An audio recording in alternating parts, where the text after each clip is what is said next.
Cytoskeleton क्या बोलते हैं इसको अपन, कोशिका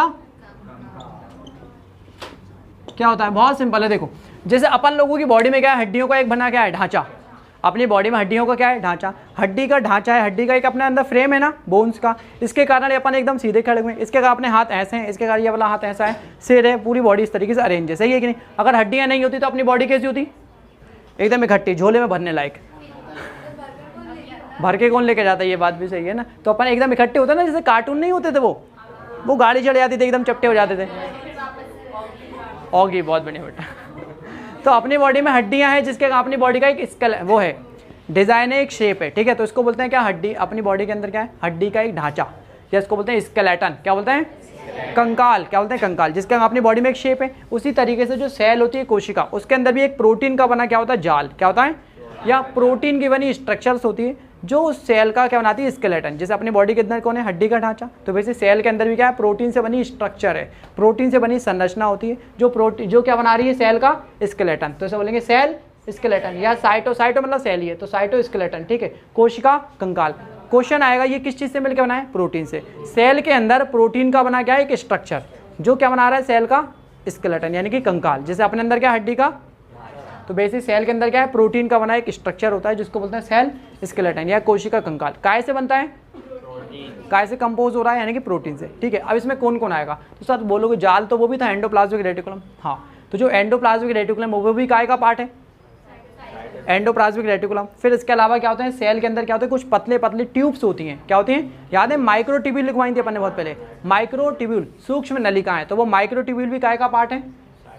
फिर उसके बाद लिखा था कुछ डंडे जैसे होते हैं, फाइबर, माइक्रो फाइबर या माइक्रो फिलामेंट, वो भी क्या है, साइटोस्केलेटन। फिर इसके अलावा अगर याद हो तो सेल मेम्ब्रेन के अंदर की तरफ एक प्रोटीन थी, ऐसी ऐसी स्प्रिंग की तरह, स्पेक्ट्रेन, तो वो स्पेक्ट्रेन प्रोटीन भी किसका पार्ट है, साइटोस्केलेटन। तो साइटोस्केलेटन क्या है, लिख देना सेल का स्केलेटन, सेल का स्केलेटन। काय से मिलकर बना है, लिख देना प्रोटीन, है ना, प्रोटीन काय से मिलकर बना है, लिख देना प्रोटीन से बनता है, ठीक है, प्रोटीन से बनता है। क्या क्या आएगा इसमें, तो इसमें आएंगे कौन आएगा, इसमें आएगा एंडोप्लाज्मिक, ER मतलब एंडोप्लाज्मिक रेटिकुलम, लिख देना। फिर इसके में लिख देना वो स्पेक्ट्रेन प्रोटीन, कौन सा प्रोटीन, ये स्पेक्ट्रेन प्रोटीन कहाँ होता है, सेल मेम्ब्रेन के अंदर की साइड, लिख देना इनसाइड द, नहीं यार ऐसा मत लिखो, ऐसे तो बस सेल मेम्ब्रेन के अंदर हो जाएगा, है ना, लिख देना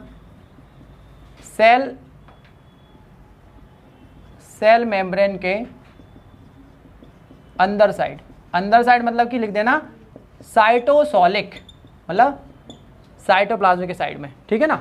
चलो इसके बाद और लिख देना माइक्रोट्यूब्यूल, सेल के अंदर क्या होते हैं, कुछ पतले पतले ट्यूब्स होते हैं जिनको बोलते हैं माइक्रोट्यूब्यूल, हिंदी में बोलेंगे सूक्ष्म नलिका। उसका लिख देना माइक्रोफाइबर, माइक्रोफाइबर या इनको बोलते हैं माइक्रोफिलामेंट, माइक्रोफाइबर या माइक्रोफिलामेंट, इनको बोलेंगे सूक्ष्म तंतु, ठीक है। तो ये सब क्या बना रहे हैं, सेल का स्केलेटन, या बोलेंगे साइटोस्केलेटन। अब ये जो साइटोस्केलेटन है, सुनो, अब ये तो हो गया, अब इसका आएगा इंपॉर्टेंट क्या, काम, यानी कि फंक्शन। इसका फंक्शन क्या है, तो ये जो सेल का स्केलेटन या साइटोस्केलेटन ये क्या काम करता है, फंक्शन यानी कि काम, ये क्या काम करेगा, बोला ना सेल के अंदर क्या एक जाल बना हुआ है प्रोटीन का, जो सेल का क्या बना रहा है, स्केलेटन। तो बोलेंगे सेल का स्केलेटन या साइटोस्केलेटन काय से बना है, प्रोटीन से। कौन आएगा इसमें, endoplasmic reticulum, spectrum protein, microtubule और माइक्रोफाइबर, सूक्ष्म नलिका और सूक्ष्म तंतु, समझे।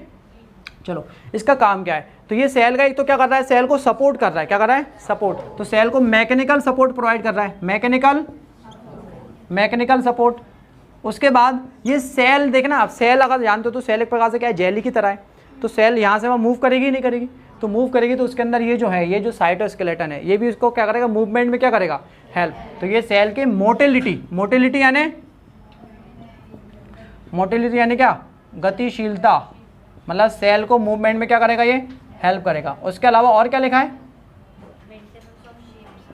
मेंटेनेंस ऑफ शेल, ठीक है ना, शेप ऑफ सेल, मतलब ये सेल के शेप को मेंटेन कर रहा है। सेल एकदम गोल जैसी है ना, तो ये उसका शेप को कौन मेंटेन कर रहा है, सेल का स्केलेटन। अरे जैसे अपने अंदर हड्डी के ढांचे का अपना एक शेप है ना, तो उसी का इनका भी क्या है, शेप। तो ये क्या कर रहा है, उसके मेंटेन कर रहा है, maintenance of shape of the cell, है ना। तो सेल के ये शेप यानी उसकी आकृति जो डिजाइन है उसको ये क्या करता है, मेंटेन करता है। और क्या, एक और पॉइंट लिखा, नहीं है, चलो ठीक है। अभी पिछले साल में ये वाला पॉइंट आया था, मोटिलिटी।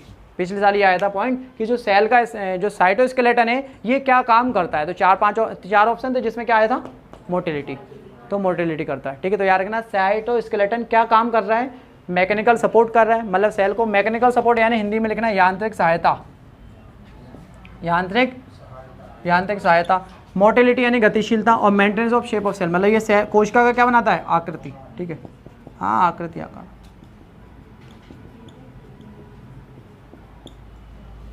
ठीक है। उसको ये क्या करेगा, मेंटेन करेगा, ठीक है। तो ये अपना है सेल स्केलेटन या साइटोस्केलेटन, ठीक है। बंद कर दो।